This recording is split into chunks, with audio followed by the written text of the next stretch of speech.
Hello and welcome to Rebels Radio latest interview. I'm joined by Slough Joint Manager Neil Baker. How are you, Neil?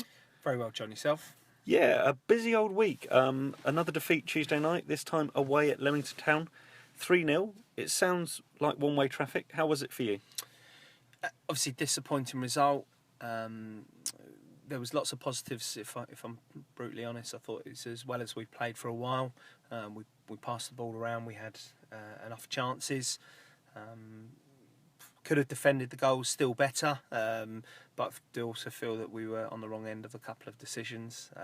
Is that making excuses? Well, you can say it's making excuses, but it's fact, really. Definitely the first one. The lads come from an offside position. I've seen the video back, and he's right under the ball. He's got an influence on the game, and as far as I'm concerned, that's an offside. So, you can talk about excuses. You look at the Basingstoke goal as well, exactly the same. Lads 8 yards offside, and it's not given. So that's two goals that we've conceded in within 10 minutes, and shapes the game, unfortunately. And it's frustrating, really, really frustrating. We've got to obviously try and cut that out. But it becomes a bit of a mental thing, and it's 4 games on the bounce now. We've conceded within the first 10 minutes, so disappointed with a couple of the goals still, but there were lots of positives from the game. Yeah, played the ball around quite nicely. Looked some of your most fluent football when you had the ball at your feet, but then getting into the last third just lacked certain penetration. Yeah, absolutely. I think their manager said it in his interview afterwards. The only difference was they were clinical and we weren't in the final third, and that was abundantly clear on Tuesday night. As you say, approach play was very good, and our work rate and desire was good. So we can't fault that really. But obviously we know that we need to be doing better in both boxes really.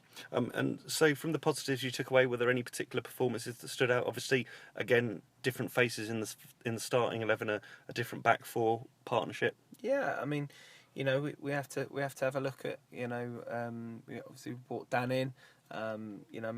We felt Macca could do with the rest. Macca's 35.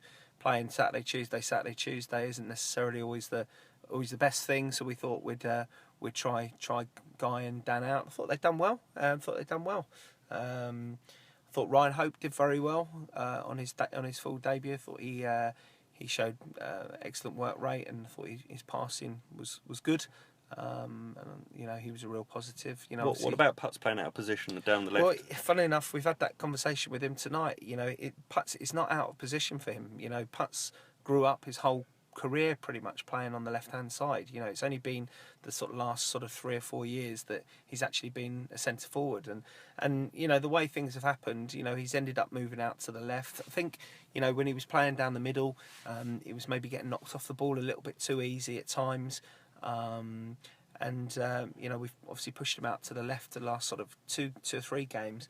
Personally, I think he's been excellent. He's looked a real danger. He's looked like scoring more from the left-hand side than down the centre. And we spoke to him about it tonight, and he said he's absolutely loving it there. He said he feels like he was when he was growing up. He said he's really enjoying it, and that was what we wanted to hear really, because I think he's been a real threat from there. So for the time being, we see Putts as an option from the left.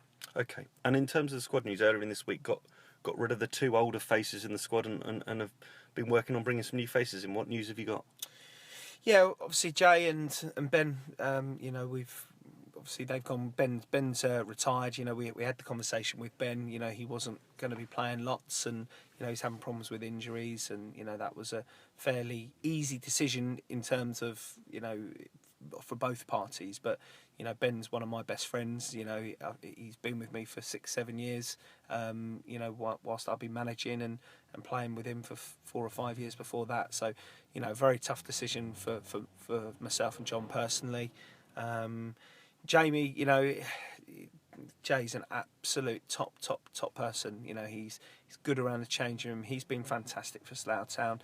But we just felt that obviously having the twins, is put more pressure on him. Jay has to get up for work every morning, like 5-6 o'clock in the morning, and just feel that he was probably looking tired, and he's his quality wasn't what we expect from Jay, and we had that conversation with him, and we just felt it was probably the right time to move on from that. Again, gutted because he's been absolutely fantastic for us. He's been one of the first names on our team sheet for a number of years, so it was a very tough decision, but something that we had to do.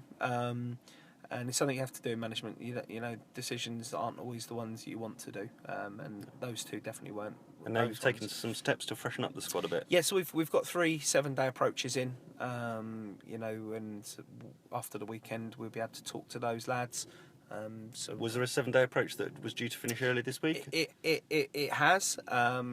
We at this stage we're due to probably be speaking to the lad tomorrow. It was no surprise that it was a left back, but obviously with Jay coming in and doing really well, we've sort of. What's the latest position with him? Well, Jay is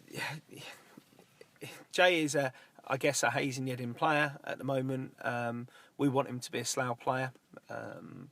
We've spoken to him about that. He wants to obviously play at the highest level he can. He has actually trained with Hayes and Yedin tonight. Because of a new manager coming in, and they wanted everyone back tonight. Now we still expect him to be with us on Saturday, and we'll sit down with him about making it more of a permanent fixture, because it's not ideal from a manager's point of view to not know whether you've got a player from week to week, and we'll have that conversation with him. But we're hopeful that Jay will be with us longer term. And of the other approaches, are they all full-time? Are there any loan signings coming in? We've announced today loan signing of Charlie Stratton from Braintree, centre forward. A lot of people might know him. He's a local lad. He lives in Stoke Poges. He scored I think 220 odd goals for Chalfont St Peter. In something like 200 games, which got him a move to A.F.C. Wimbledon into the pro game, and then he's over the last sort of couple of years he's been playing for Braintree in the conference, Aldershot in the conference. I know he had a spell at Maidenhead. He's coming back from a bit of an injury, but he's a prolific striker, and we've taken him on a 28-day loan from Braintree. Obviously with Eddie's still out injured, he's going to be a few more weeks left.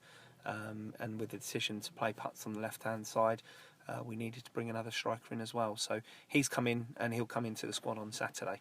And in terms of the other 3-day approaches, are you able to fulfil us in on what sort of areas of the pitch they're in? No, not really. I mean, there's no hiding that we need to improve in a few areas. So, we have got the approaches in.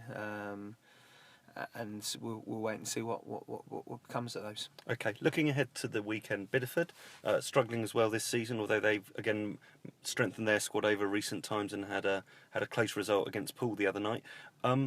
What do you want from the game? Obviously 3 points, but is this a big 6-pointer this early in the season? Well, yes and no. It's a game you don't want to lose, but it's not going to. You've got 34 games left after tomorrow, so it's a game you want to win. As managers, we want to win it. It's as simple as that. But if we lose it, it's not going to mean that we're relegated. It's just a poor result. We want to go and get the win. So say, I can say it week in, week out. It doesn't matter who you play. Every game will be tough. You look at results every single week, and the top teams can beat the bottom teams. The bottom teams can beat the top teams. You just don't know what you're going to get. And as you said, Bideford have strengthened this week. They brought in Palmer and Gearing, 2 experienced centre halves at this level, who are good players. So they obviously know where they need to strengthen, and they've obviously done that. And I'm sure it's going to be a really, really tough game, but it's one that we want to go and get 3 points in. And talking of obviously recent form, it's been a difficult time for yourselves. Yeah. There's the balance obviously between the managers can do as much as they could do, the players take responsibility. How do you try and get the most out of the players in this circumstance? What element is there of carrot and stick? Well, you've got to try and get confidence within the players. It's as simple as that. Confidence is the key. None of the players we've got are poor players. They're all good players.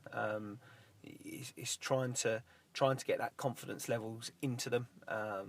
There's no magic formula. If there was, you know, people would be bottling up and selling it. You know, you look at Chelsea at the moment. They've got one of the supposed best managers in the world in Jose Mourinho, and they can't buy a win. You know, and are they a poor side? Of course they're not. You know, they've got great players in their team. They're just having a poor run of it at the moment, and you know the confidence levels have drained out of them.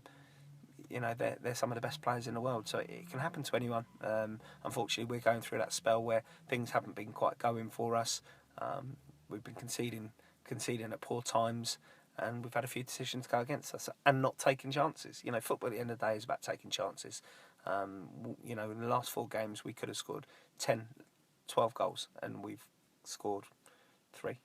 So happy if we're talking 5 o'clock on Saturday just to get 3 points. Don't care about the performance. No, I mean it's 3 points. You know, you just want to get those 3 points. It doesn't matter how you get it. It could be you know, a goal off somebody's backside. So you know, we listen. We go into Saturday. We've got 1 or 2 concerns. You know, Nathan's still not right. Jake Parsons unfortunately broke down on Tuesday. Looks like he's going to need an operation, so we can rule Jake out for a long period. I'd be surprised if we saw him before Christmas. You know, that's another blow for us.